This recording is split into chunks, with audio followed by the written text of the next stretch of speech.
Eksôdôsy toko faharoapolo.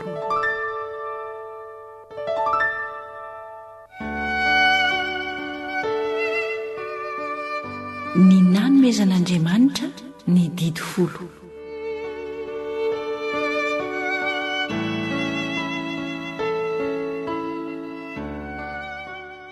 Dia nilaza izao teny rehetra izao Andriamanitra ka nanao hoe: izany Jehovah Andriamanitra ao, izay nitondranao nivoaka avy tany amin'ny tany Egipta tamin'ny tranona handevozana.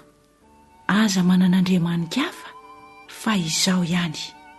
Aza manao sarin-javatra voasikotra ao anao, na ny mety ho endriky ny zavatra izay eny amin'ny lanitra ambony, na izay ety amin'ny tany ambany, na izay any amin'ny rano ambanin'ny tany. Aza miankohaka eo anatrehany, ary aza manompo azy. Fa izaho Jehovah Andriamanitra ao, dia Andriamanitra saro-piaro, ka mamaly ny eloko ny ray amin'ny zanaka hatramin'ny zafiafy sy ny zafin-dohalika, dia amin'izay mankahalà. Nefa kosa mamindra fo amin'ny olona rivo mandimby izay tia ka mitandrina ny didiko. Aza manonona foana ny anaran'i Jehovah Andriamanitra ao, fa tsy ataon'i Jehovah Tsomanantsiny izay manonona foana ny anarany. Mahatserova ny andro sabata anamasina azy, henemana ny asanao sy hanaovanao ny raharahanao rehetra. Fa sabatan'i Jehovah Andriamanitra ao ny andro fahafito. Koa aza manao raharaha akory ianao amin'izany, na ny zanakao lahy, na ny zanakao vavy, na ny ankizilahinao, na ny ankizivavinao, na ny biby fiompinao, na ny vahininao izay tafiditra eo am-bavahadinao. Fa enemana ny nanaovan'i Jehovah ny lanitra sy ny tany sy ny ranomasina mba amin'izay rehetra ao aminy, dia nitsahatra izy tamin'ny andro fahafito. Izany no nitahin'i Jehovah ny andro sabata sy nanamasinany azy.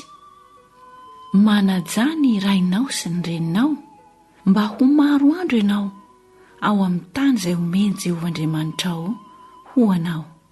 Aza mamono olona, aza mijangajanga, aza mangalatra, aza mety ho vavolombelona mandainga hanameloka ny namanao. Aza mitsiriritra ny tranony namanao, aza mitsiriritra ny vadiny namanao, na ny ankizilahiny, na ny ankizivaviny, na ny ombony, na ny birikiny, na izay mety ho an'ny namanao akory aza. Ary ny olona rehetra nandeha ny kotrokorana sy ny feon'ny anjomara, ary nahita ny helatra sy ny tendrombohitra ny voatsetroka, ary noho nahita izany ny olona, dia torakovitra izy ka nijanona teny lavitra eny.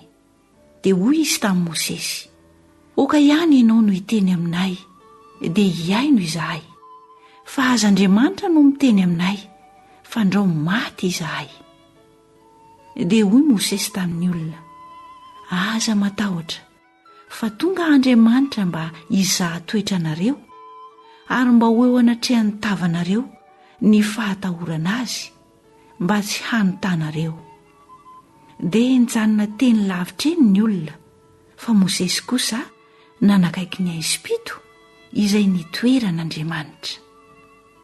Ary hoy Jehovah tamin'i Mosesy: izao no lazainao amin'ny zanak'Israely: ianareo efa nahita fa tany an-danitra no nitenenako taminareo.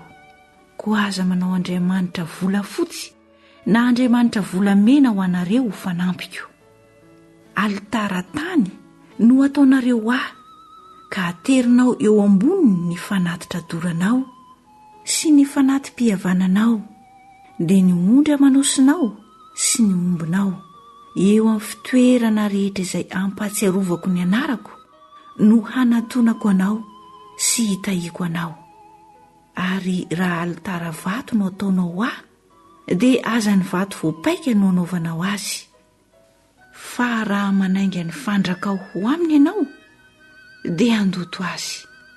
Ary aza asiana mbaratonga hiakaranao ho eo amin'ny alitarako, mba tsy ho hita eo ny fitanjahanao.